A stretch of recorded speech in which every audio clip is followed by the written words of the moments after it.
नमस्कार दोस्तों, स्वागत है आपका study for public service commission में। नेशनल सीड्स कॉरपोरेशन के द्वारा जो है एक नया नोटिफिकेशन रिलीज़ किया जा चुका है और जो नोटिफिकेशन आया है वो ट्रेनी की पोस्ट का नोटिफिकेशन आया है। इस पर्टिकुलर वीडियो के अंदर हम कंप्लीट डिटेल जान लेंगे ट्रेनी के बारे में। कब से इसके ऑनलाइन फॉर्म स्टार्ट होने वाले हैं, लास्ट डेट क्या रखी गई है, एज लिमिट क्या रखी गई है, क्वालिफिकेशन क्या रखी गई है, नंबर ऑफ पोस्ट कितनी आई है, ये सारी इंपॉर्टेंट जानकारी हम इस पर्टिकुलर वीडियो के अंदर जान लेंगे। तो अगर आप इस वीडियो से संबंध रखते हैं या फिर आप अगर फॉर्म भरना चाह रहे हैं तो इस वीडियो को अंत तक जरूर देख लीजिएगा। डेफिनेटली जो है आपके सारे डाउट्स जो है वो क्लियर हो जाएंगे। तो चलिए बिना किसी टाइम वेस्ट के जो है वीडियो को शुरू कर लेते हैं। यहाँ पे देख लेना, detail advertisement of various vacancy for direct recruitment of the year 2024। तो डायरेक्ट रिक्रूटमेंट ये एनएससी यानी कि नेशनल सीड कॉरपोरेशन के द्वारा निकाला गया है। हर 1 या 2 साल के बाद ये जो ट्रेनी की पोस्ट का नोटिफिकेशन है ये आपको देखने को मिल जाता है। पिछली बार भी ये नोटिफिकेशन आया था। तो चलिए हम आगे जो है इंपॉर्टेंट जानकारी इसकी जानने की कोशिश यहाँ पे करते हैं। क्या कुछ इसके अंदर जो है इंपॉर्टेंट जानकारी दी गई है। तो सबसे पहले इंपॉर्टेंट डेट की बात कर लेते हैं। यहाँ पे देख लेना, डेट ऑफ पब्लिकेशन जो है 26 अक्टूबर 2024 से जो है इसके ऑनलाइन फॉर्म स्टार्ट हो जाएंगे और जो है नोटिफिकेशन भी इसी दिन इसका आया था। और last date of online application की बात करें तो 30 नवंबर 2024 की इसकी जो है लास्ट डेट रखी गई है। अच्छा खासा समय दिया गया है, 1 महीने का जो है आपको समय दिया गया है। समय से जो है आप अपना फॉर्म फिलअप कर लीजिएगा। ऑफिशियल वेबसाइट ये इनकी दी गई है, इसी ऑफिशियल वेबसाइट पर जाकर आपको अपना ऑनलाइन फॉर्म जो है वो फिलअप करना पड़ेगा। उसके बाद हम आगे आ जाते हैं और देख लेते हैं जो जो इंपॉर्टेंट जानकारी है वो सारी हम यहाँ पे देखते हुए चलेंगे। ये डिटेल वैकेंसी आ गई है, कौन कौन सी पोस्ट आई है तो यहाँ पे बताता हुआ मैं चलूँगा। सबसे पहले यहाँ पे डिप्टी जनरल मैनेजर की पोस्ट आई है, नंबर ऑफ वैकेंसी 1 है। असिस्टेंट मैनेजर विजिलेंस की बात करें तो नंबर ऑफ वैकेंसी 1 है। मैनेजमेंट ट्रेनी एचआर की बात करें तो नंबर ऑफ वैकेंसी 2 है। मैनेजमेंट ट्रेनी क्वालिटी कंट्रोल की बात करें तो नंबर ऑफ वैकेंसी 2 है। मैनेजमेंट ट्रेनी इलेक्ट्रिकल इंजीनियर की बात करें तो नंबर ऑफ वैकेंसी 1 है। सीनियर ट्रेनी विजिलेंस की बात करें तो नंबर ऑफ वैकेंसी 2 है। ट्रेनी एग्रीकल्चर की बात करें तो सबसे ज़्यादा वैकेंसी इसी के अंदर आई है, 49 वैकेंसी आई है। ट्रेनी क्वालिटी कंट्रोल की बात करें तो नंबर ऑफ वैकेंसी 11 आई है। ट्रेनी मार्केटिंग की बात करें तो second highest number of vacancy इसके अंदर आई है। ट्रेनिंग मार्केटिंग के अंदर 33 वैकेंसी आई है। ट्रेनी ह्यूमन रिसोर्स के अंदर 16 वैकेंसी है। ट्रेनी स्टेनोग्राफर की 15 है। ट्रेनी अकाउंट्स की 8 है। ट्रेनी एग्रीकल्चर स्टोर की यहाँ पे 19 वैकेंसी आई है। इसी तरह हम जो है ट्रेनी इंजीनियरिंग स्टोर की बात करें तो 7 वैकेंसी है। उसके बाद ट्रेनी टेक्नीशियन की यहाँ पे 21 वैकेंसी है। और टोटल नंबर ऑफ वैकेंसी की बात करें तो यहाँ पे 188 जो है नंबर ऑफ वैकेंसी यहाँ पे रिलीज़ की गई है। उसके बाद हम आगे चलते हैं और भी जो है इंपॉर्टेंट जानकारी देख लेते हैं। यहाँ पे जो है इनकी एजुकेशन क्वालिफिकेशन हम देख लेंगे। ये जो है डिप्टी मैनेजर विजिलेंस की पोस्ट है, इसके अंदर एक्सपीरियंस मांगा गया है। बहुत कम जो बच्चे होते हैं इस पोस्ट को अप्लाई करते हैं, इसीलिए हम जो वो पोस्ट देखने वाले हैं जो सभी बच्चे जो है फॉर्म फिलअप करने वाले हैं। उसके बाद हम यहाँ पे मैनेजमेंट ट्रेनी से शुरुआत करते हैं जो कि एग्रीकल्चर के अंदर ये पोस्ट आएगी। मैनेजमेंट ट्रेनी की बात करें तो इसकी एजुकेशन क्वालिफिकेशन की बात करें तो एमएससी आपके पास होनी चाहिए एग्रीकल्चर विद स्पेशलाइजेशन। या तो आपने एमएससी एग्रीकल्चर एग्रोनॉमी में की है, या फिर सीड टेक्नोलॉजी में की है, या फिर प्लांट ब्रीडिंग में की है, या फिर जेनेटिक्स में की है। फ्रॉम ए रिकॉग्नाइज यूनिवर्सिटी से अगर आपने की है तो आप अप्लाई कर सकते हैं। मिनिमम जो है आपके 60% मार्क्स आपके होने चाहिए। साथ में आपको knowledge of computer, MS office is mandatory. तो एमएस ऑफिस जो है वो आपको जरूर चलाना आना चाहिए, तो आप इस पोस्ट के लिए अप्लाई कर सकते हैं। साथ में पीरियड ऑफ ट्रेनिंग भी दी गई है, 1 ear training which is extendable bye minimum period of 6 month. तो जो है 1 ईयर की जो है आपको यहाँ पे ट्रेनिंग करनी होगी। साथ में जो है एक्सटेंडेबल उसको बढ़ाया जा सकता है 6 महीने के लिए। उसके बाद हम आगे चले तो यहाँ पे मैनेजमेंट ट्रेनी इलेक्ट्रिकल इंजीनियरिंग की यहाँ पे बात करें तो एसेंशियल क्वालिफिकेशन की बात करें तो बीई या फिर बीटेक आपके पास इलेक्ट्रिक इंजीनियरिंग में होनी चाहिए, या फिर आपने इलेक्ट्रिकल में की हो, इलेक्ट्रिकल इलेक्ट्रॉनिक्स इंजीनियरिंग में की हो फ्रॉम ए रिकॉग्नाइज यूनिवर्सिटी से मिनिमम 60% अंकों के साथ, तो आप यहाँ पे अप्लाई कर सकते हैं। पीरियड ऑफ ट्रेनिंग सेम रखा गया है सभी का, मैं बार बार आपको नहीं बताऊंगा। उसके बाद सीनियर ट्रेनी विजिलेंस की बात करें तो एसेंशियल क्वालिफिकेशन की बात करें तो एमबीए की हो आपने एचआर के अंदर, या फिर आपने 2 ईयर का पीजी डिग्री की होनी चाहिए, या फिर आपने डिप्लोमा किया हो इन इंडस्ट्रियल रिलेशन के अंदर, या फिर आपने पर्सनल मैनेजमेंट किया हो, या फिर आपने लेबर वेलफेयर किया हो, या फिर आपने MSW MA किया हो पब्लिक एडमिनिस्ट्रेशन के अंदर, या फिर आपने LLB की हो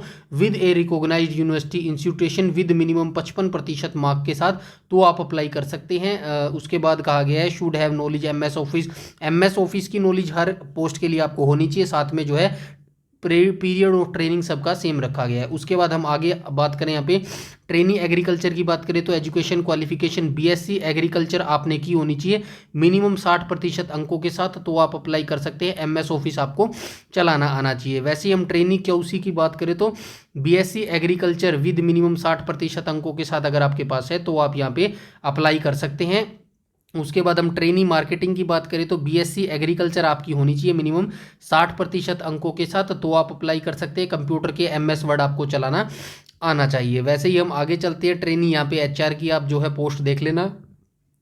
स्टेनोग्राफर की यहाँ पे मैं चलो बता देता हूँ। स्टेनोग्राफर के लिए सीनियर सेकेंडरी यानी कि +2 का क्लास जो है वो पास आप होने चाहिए, या फिर इसके इक्विवेलेंट होना चाहिए विद 3 ईयर डिप्लोमा, साथ में 3 साल का डिप्लोमा होना चाहिए in office management with minimum 60% अंकों के साथ। Marks with stenography from recognised polytechnic, या फिर ग्रेजुएशन आपके पास होनी चाहिए from a recognised university with minimum 60% अंकों के साथ। Marks preferably with certificate course और स्टेनोग्राफी। तो ये देख लेना स्टेनोग्राफी के लिए यहाँ पे जो है जो एजुकेशन क्वालिफिकेशन दी गई है प्रोफिशिएंसी इन computer operation including MS office जो है Hindi language, knowledge of Hindi language, office management, ये आपको आना चाहिए।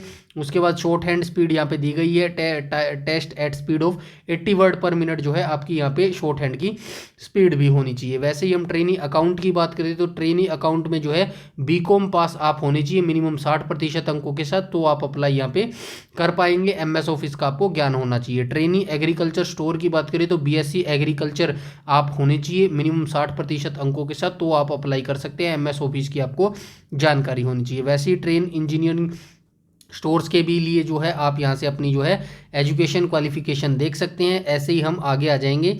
ये टेक्नीशियन की यहाँ पे दी गई है, तो यहाँ पे आप देख लेना जिस भी पोस्ट से आप रिलेटेड हो वैसी आपको क्वालिफिकेशन मैंने बता दी है, सिवाय 2 से 3 पोस्टों को छोड़ने के बाद। यहाँ पे हम सैलरी की बात कर लेते हैं, किसको कितनी सैलरी मिलने वाली है। तो यहाँ पे मैनेजमेंट ट्रेनी से आप देख लीजिएगा TA DA सब कुछ मिलाकर जो है आपको पर मंथ सैलरी यहाँ पे 57,920 रुपये पर मंथ जो है आपको सैलरी मिलने वाली है मैनेजमेंट ट्रेनी के लिए। सीनियर ट्रेनी की बात करें तो यहाँ पे TA DA सब कुछ मिलाकर जो है पर मंथ आपको सैलरी मिलेगी 31,856 रुपये, और ट्रेनी की बात करें तो यहाँ पे सब कुछ मिलाकर आपको जो पर मंथ सैलरी है वो 24,616 रुपये जो है मिलने वाली है। ये ट्रेनिंग के दौरान है, ड्यूरिंग ट्रेनिंग पीरियड लिखा हुआ है ना, तो ये ट्रेनिंग ड्यूरिंग के दौरान जो है आपको इतनी सैलरी यहाँ पे मिलने वाली है। उसके बाद हम आगे आ जाएंगे। एज लिमिट की बात करें तो यहाँ पे देख लेना जनरल मैनेजर विजिलेंस के लिए जो है 50 साल से ज़्यादा आपकी एज नहीं होनी चाहिए। असिस्टेंट मैनेजर विजिलेंस की बात करें तो 30 साल से आपकी ज़्यादा एज नहीं होनी चाहिए। मैनेजमेंट ट्रेनी की बात करें तो 27 साल से ज़्यादा आपकी एज नहीं होनी चाहिए। सीनियर ट्रेनी की बात करें तो 27 साल से ज़्यादा एज नहीं होनी चाहिए, और ट्रेनी की बात करें तो 27 साल से ज़्यादा एज नहीं होनी चाहिए। SC ST को 5 साल की छूट मिलेगी और OBC को 3 साल की मिलेगी।